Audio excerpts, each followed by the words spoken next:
بسم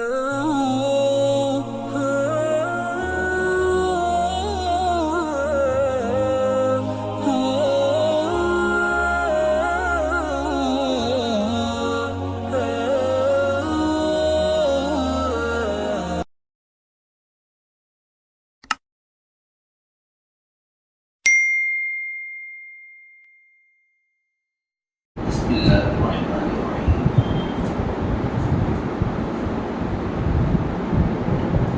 نحمده وبه نستعين ولا حول ولا قوة إلا بالله. أما بعد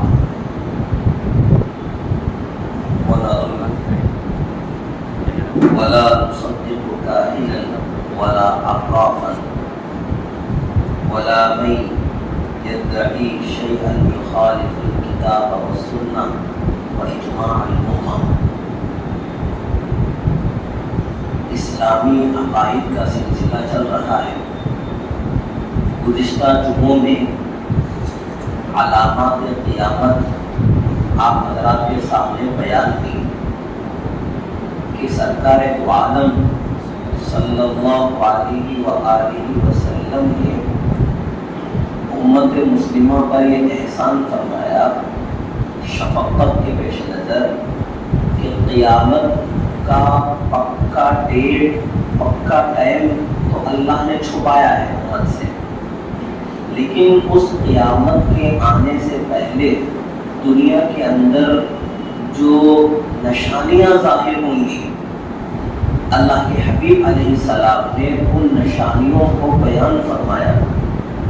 یہ امت مسلمہ پر شفقت کے پیش نظر ہے تاکہ امت اپنے احوال کو سدھار لے، اپنے حالات کو ٹھیک کر لے، اپنی جہالتوں کو ختم کرے، اپنی بدعقیدگی سے نجات پائے، اپنے دین کو سدھار لے.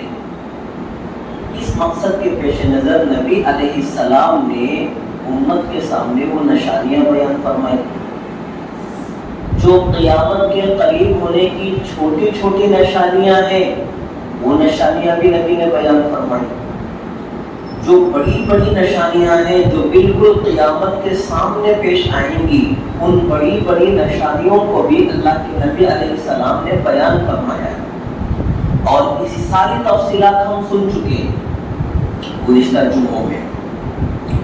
آج کا عقیدہ ولا نصدق کاہنا ولا عرافا.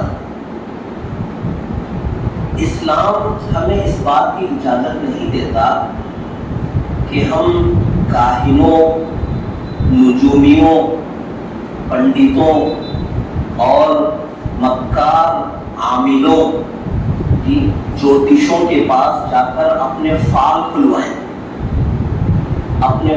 کھلوائیں اور ان سے اپنی بھوشیہ وانی ہم لیں، اپنا فیوچر ہم دیکھیں ان کے ذریعے سے.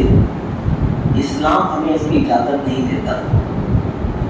یہی بات ہے کہ ہم مسلمان کاہنوں کی تصدیق نہیں کرتے، نجومیوں کی باتوں پر یقین نہیں کرتے، مکار عاملوں کی باتوں میں ان کے کھیلوں کا شکار ہم نہیں ہوتے.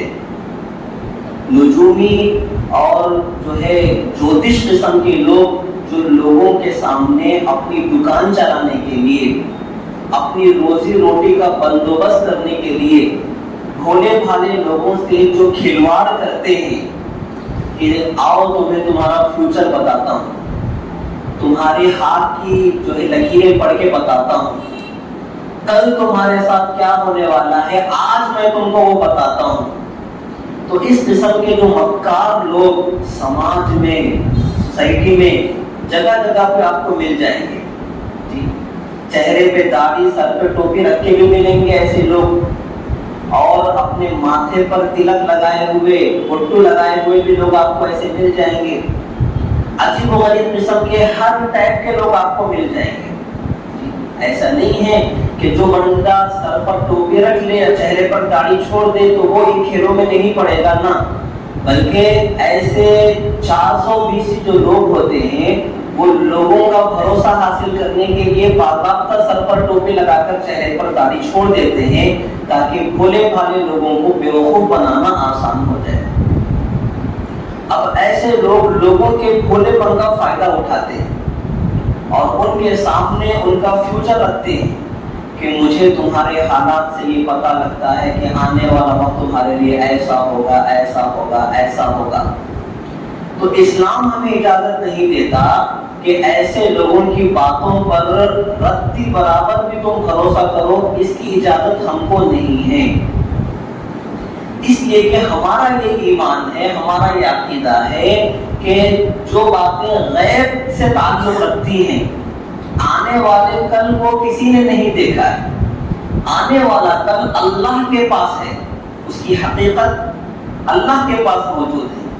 تو آنے والے کل کے بارے میں اگر کوئی آدمی جو ہے اس قسم کے بہانے باتیں بیان کرتا ہے تو یقیناً جو ہے وہ سچ نہیں بول رہا ہوتا ہے۔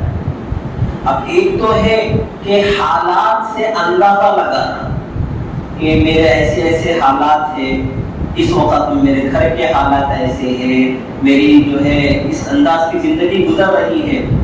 تو ایک تو ہے ان حالات سے بندہ اندازہ لگا لے کہ یہی حالات اگر رہے تو آگے ایسا وقت آ سکتا ہے، یہ اور بات ہے۔ لیکن ایک ہے کہ بندے کو یہ کہنا کہ تمہارے ساتھ آگے یہ ہونے والا ہے، یہ میں تم کو بتا رہا ہوں۔ اس قسم کی جو بھوشیوانی لوگ کرتے ہیں، کاہن نجومی قسم کے لوگ، یہ لوگ کیا کرتے ہیں، جو بڑے درجے کے جو لوگ ہوتے ہیں اپنے منتروں کے ذریعے سے شیطان کی مدد حاصل کرتے ہیں، شیطان سے اپنا تعلق قائم کرتے ہیں اپنے منتروں کے ذریعے سے، اور ناپاک جنوں اور خبیثوں سے مدد حاصل کرتے ہیں۔ یہ شیطان اور جنوں اور خبیثوں کو راضی کرنے کے لیے بہت سے حرام کام کرتے ہیں، بہت سی کفریہ باتیں ان کو کہنی پڑتی ہیں۔ یہ ساری حرکتیں کرنے کے بعد شیطان اور ناپاک خبیث جن جو ہوتے ہیں وہ کوئی بات ان کو بتا دیتے ہیں، اور اسی بات کو تھوڑا مرچ مسالہ لگا کر یہ پبلک کے سامنے چھوڑ دیتے ہیں، اور یہ کہتے ہیں کہ دیکھو میں اتنا پہنچا ہوا بابا ہوں، میں اتنا زبردست عامل ہوں کہ تم کو تمہارا آنے والا کل بتا رہا ہوں۔ تو بہت سارے لوگ بھولے بھالے ایسے لوگوں کے چکر میں آ جاتے ہیں، ان کی باتوں پر یقین کر لیتے ہیں، اپنا پیسہ بھی غارت کرتے ہیں، اپنا ایمان بھی غارت کر دیتے ہیں۔ اسی لیے اسلام نے ہمیں اس بات پر تنبیہ فرمائی ہے کہ ایسا کبھی بھی نہ کرنا۔ اللہ کے علاوہ آنے والے وقت کے بارے میں کیا ہونا ہے کسی کو نہیں معلوم، کوئی بھی اس بات کو نہیں جانتا۔ نبی پاک صلی اللہ علیہ وسلم نے فرمایا کہ جو کوئی کسی کاہن، کسی نجومی، کسی جوتش، کسی پنڈت سے اگر اپنا فال کھلاتا ہے، یعنی آنے والے وقت میں میرے ساتھ کیا ہونے والا ہے مجھے بتا دیجئے، تو نبی نے فرمایا 40 دن کی عبادتیں اس کی قبول نہیں ہوگی۔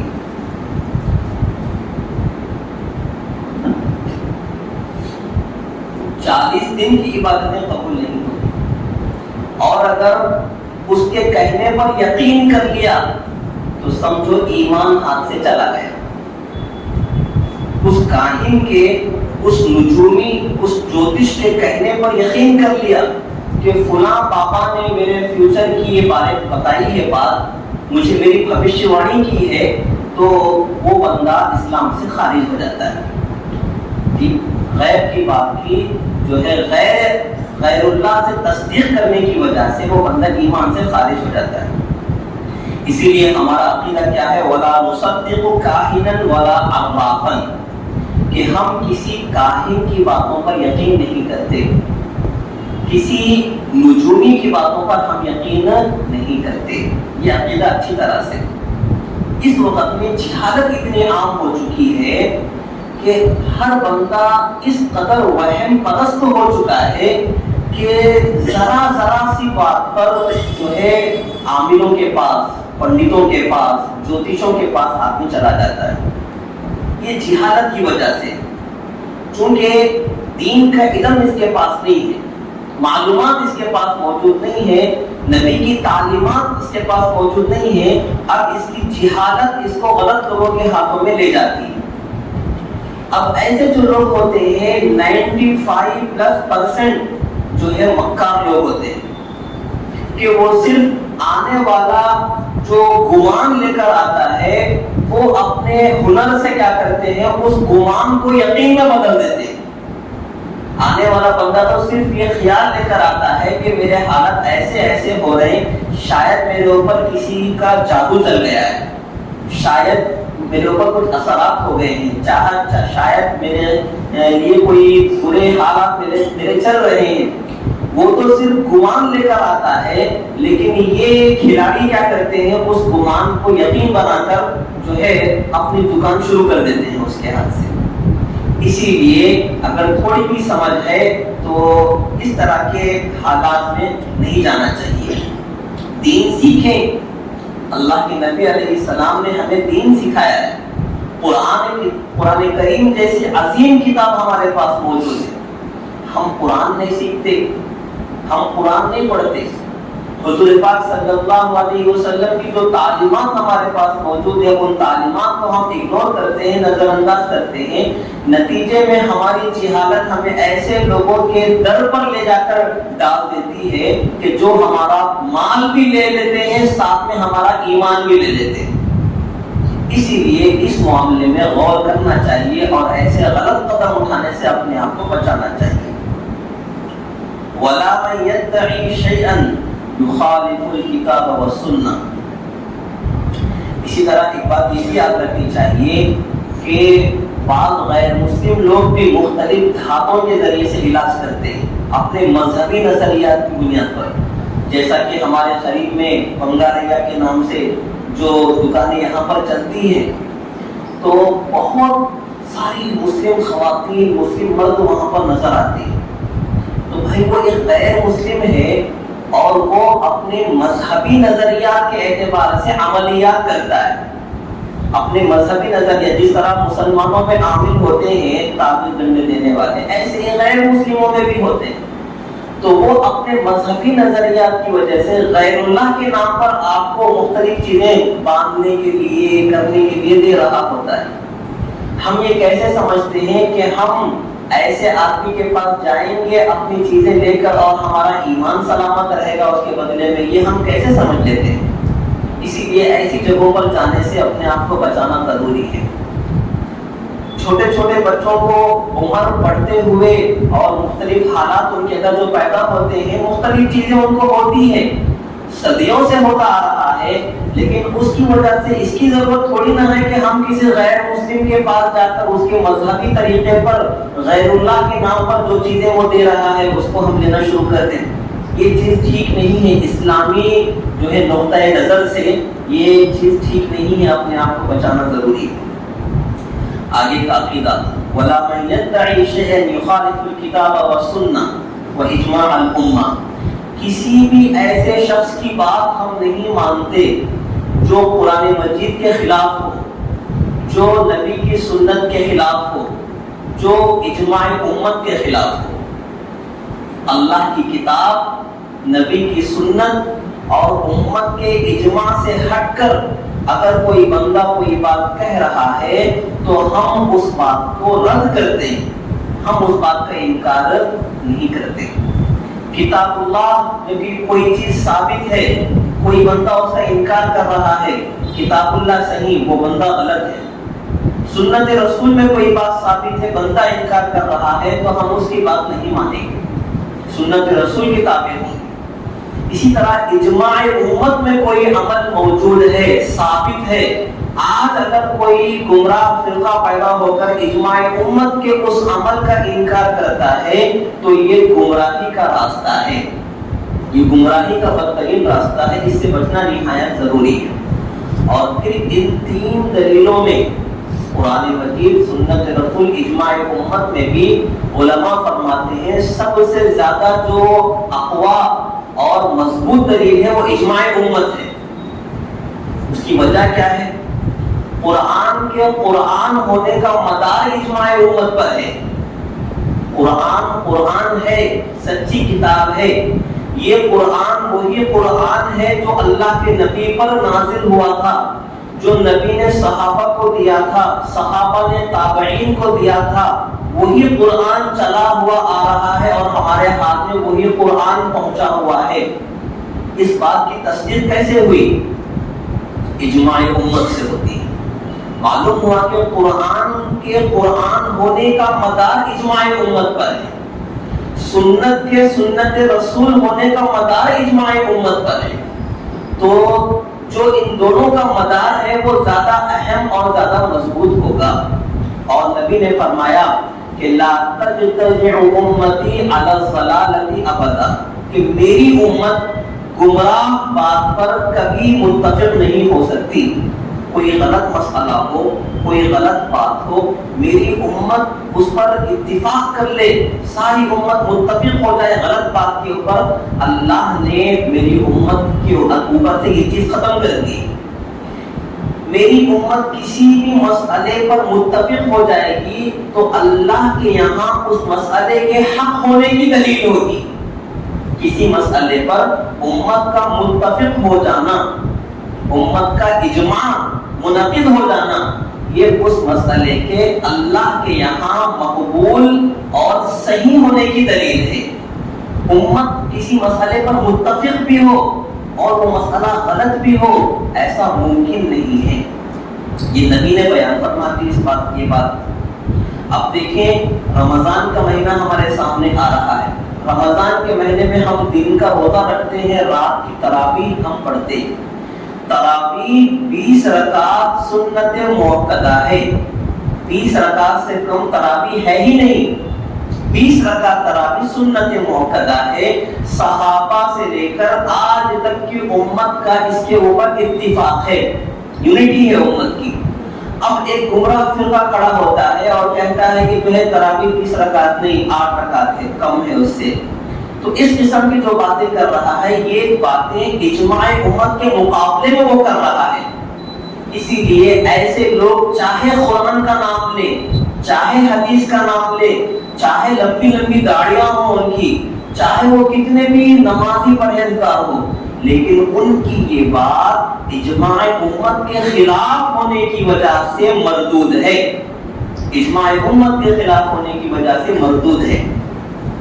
اسی طرح اگر کوئی بندہ اپنی بیوی کو ایک وقت میں ایک ساتھ 3 طلاقیں دے دے، ایک وقت میں ایک ساتھ اگر کوئی جاہل اپنی بیوی کو 3 طلاقیں دے دیتا ہے، امت کا اس پر اتفاق ہے، اجماع ہے کہ وہ 3 پڑ جائیں گی، بیوی اس پر حرام ہو جائے گی۔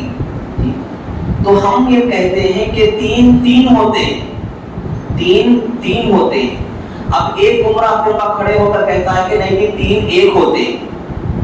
تو اب ہر عقل رکھنے والا بندہ یہ بات سمجھ سکتا ہے کہ 3 ہوتے ہیں یا 3 1 ہوتا ہے۔ ہر عقل رکھنے والا بندہ یہ چیز سمجھتا ہے کہ بھئی 1 2 3 تو 3 ہوئے نا، 3 گنے اور شمار 1 کر رہا ہے تو یہ غلط۔ میں آپ کو 3 روپے دے کر کہوں کہ 1 روپیہ میں نے آپ کو دیا ہے تو آپ مجھے بیوقوف کہیں گے، مجھے پاگل سمجھیں گے کہ بھائی دیے تو نے 3 روپے اور کہتا ہے 1 دیا ہوں، تو یہ کیسے ہوگا؟ تو اہل السنت والجماعت کا یہ ماننا ہے کہ 3 ہوتے ہیں۔ اب ایک گمراہ فرقہ کھڑا ہو گیا کہ نہیں جی 3 1 ہوتے ہیں، تو یہ مسئلہ 3 کے 3 ہونے کا اتفاقی مسئلہ ہے، صحابہ سے لے کر نبی اور صحابہ سے لے کر آج تک کی امت کا اجماعی مسئلہ ہے۔ لیکن گمراہ فرقوں کا کام کیا ہوتا ہے؟ کیونکہ ان کا کام امت میں پھوٹ ڈالنا ہوتا ہے، امت میں انتشار پیدا کرنا ہوتا ہے، تو وہ نعرہ لگاتے ہیں اتحاد امت کا، کہ ہمارا مقصد ہے کہ ہم امت میں اتحاد اور یونٹی پیدا کرنا چاہتے ہیں، تو نعرہ لے کر اٹھیں گے اتحاد امت کا، اور حرکتیں کیا کریں گے؟ حرکتیں یہ کریں گے کہ جن مسئلوں پر شروع اسلام سے اب تک کا اتفاق چلا آ رہا ہے، ان مسئلوں کو بھی امت میں اختلافی بنا کر چھوڑ دیں گے۔ نام بڑا خوبصورت رکھیں گے کہ ہم اتحاد امت کے داعی ہیں، اتحاد امت ہمارا مقصد ہے، کام کیا کریں گے کہ جو جن مسئلوں پر اتحاد تھا وہ بھی ختم کر دیں گے۔ اس لیے ایسے گمراہ فرقوں کی سازشوں سے بچنا چاہیے۔ ہم اتنے بھولے ہوتے ہیں کہ کوئی بھی بندہ نمازیں پڑھنا شروع کر دے، قرآن کا نام لے کر، حدیث کا نام لے کر کوئی بھی جو ہے الٹی پلٹی بات ہم سے کہہ دیں، ہم فوراً اس پر یقین کرنا شروع کر دیتے ہیں، ہم اس کے اوپر فوراً ایمان لانا شروع کر دیتے ہیں۔ ہم اس بات کی ذری بھی ضرورت نہیں سمجھتے کہ جو بندہ مجھ سے کہہ رہا ہے یہ بات، وہ عالم نہیں ہے، وہ دین کے بارے میں زیادہ جانتا وانتا نہیں ہے، تو کیوں نہ اس مسئلے پر میں کسی عالم سے ربط پیدا کروں، کسی عالم سے میں اپنی بات رکھ کر صحیح جو ہے مسئلے کا صحیح حقیقت میں جان لوں عالم سے۔ یہ چیز ہم ضروری نہیں سمجھتے، ہم اپنے آپ کو اتنا قابل سمجھنے لگ جاتے ہیں کہ بھائی ایک بندہ ایک بات بول دیا، قرآن کا نام لے کے، حدیث کا نام لے کے، اب بول دیے کہ جب میرے کو بات سمجھ میں آ گئی وہ صحیح ہے، پوری دنیا غلط ہے۔ اس کو بولتے اوور اسمارٹ بننا، کہ مجھے جو بات سمجھ آ گئی ہے بس وہی حقیقت ہے، میرے علاوہ پوری دنیا غلط ہے۔ یہ جو ہے جہالت ہے، آپ کی معلومات کچھ ہے نہیں، قرآن کی ایک سورت صحیح طریقے سے پڑھ نہیں سکتا، باتیں اتنی بڑی بڑی کرنے لگے گا۔ تو اسی لیے فرمایا کہ ہم اہل سنت والجماعت کا یہ عقیدہ ہے، وَنَرَى الْجَمَاعَةَ حَقًّا وَصَوَابًا، کہ ہم جماعت کو، امت کے اجماعی مسائل کو، جن مسئلوں پر امت کا اتفاق ہو چکا ہے اسلامی تاریخ میں، ان مسئلوں کو ہم حق مانتے ہیں۔ وَنَرَى الْجَمَاعَةَ حَقًّا وَصَوَابًا، اس کو ہم درست مانتے ہیں۔ وَالْفُرْقَةَ زَيْغًا وَعَذَابًا، اور امت کی اس یونٹی سے، جن مسئلوں پر امت کا اتفاق ہو چکا ہے، اس سے کٹ کے اپنے لیے الگ راستہ بنانے کو ہم گمراہی سمجھتے ہیں اور اللہ کا عذاب مانتے ہیں۔ پوری امت ایک راستے پر چل رہی ہے، اب کوئی ڈیڑھ شاہ نہ آ کر کہے کہ پوری امت غلط راستے پر چل رہی ہے، مجھے اسلام صحیح سمجھ میں آیا ہے، میں اپنا ایک الگ راستہ بناؤں گا، تو ہم کیا کہیں گے؟ نہ، پوری امت جس راستے پر چل رہی ہے وہ راستہ صحیح ہے، اور تو نے اپنی 1.5 انچ کی مسجد جو الگ بنا لی ہے، اپنے لیے الگ راستہ جو تم نے بنا لیا ہے، تم گمراہ ہو۔ یہ ہمارا نظریہ ہے۔ تو امت کے اجماعی مسائل کو ہم حق مانتے ہیں، درست مانتے ہیں، اور امت کی اجتماعیت سے، یونٹی سے ہٹنے کو، کٹنے کو امت سے ہم گمراہی تصور کرتے ہیں اور اللہ کا عذاب مانتے ہیں۔ سب کے ساتھ چلنا چاہیے۔ ہر آدمی میری بات سنو اگر یہ کہنا شروع کر دے تو پھر دین تو ایک کھلونا بن جائے گا، جتنے ہوں اتنی باتیں۔ ایک آدمی کہے گا کہ میں انجینئر ہوں، میں یہ سمجھا ہوں، میری بات مانو، تو وہ ایک الگ ہو گیا۔ ایک آدمی کہے گا کہ میں ڈاکٹر ہوں، میرا یہ ریسرچ ہے، میری بات مانو دین کے معاملے میں۔ ایک آدمی کہتا ہے کہ میں ایڈوکیٹ ہوں، میں نے ریسرچ کیا ہے، میں نے بہت چیزیں دیکھی ہیں، یہ حقیقت ہے، اس کو مانو۔ ایک بندہ کھڑا ہو کر کہتا ہے کہ میں پروفیسر ہوں، میری بات مانو۔ جتنے ہوں اتنی باتیں ہو جائیں گی۔ تو ہم یہ کہتے ہیں کہ نہ، دین آیا ہے نبی سے، صحابہ کے واسطے سے، دین کو جس طرح صحابہ نے سمجھا ہے اسی طرح سے سمجھو۔ آج کا انجینئر، آج کا ڈاکٹر، آج کا پروفیسر، آج کا ایڈوکیٹ، ان کی کوئی حیثیت نہیں ہے۔ صحابہ نے دین کو جس طرح سمجھا ہے، ہمیں دین کو اسی طرح سمجھنے میں ہدایت نصیب ہوگی، اور اس سے ہٹ کر منمانی طریقے پر اگر دین کو سمجھنے کی کوششیں کی جائے گی تو خود تو گمراہ ہوں گے ہی، لوگوں کو بھی گمراہ کریں گے۔ ہم تو ڈوبے ہیں صنم، تمہیں بھی لے ڈوبیں گے، یہ صورتحال بن جائے گی۔ اسی لیے اس معاملے میں بہت زیادہ احتیاط کرنے کی ضرورت ہے۔ اللہ پاک ہم سب کو عمل کی توفیق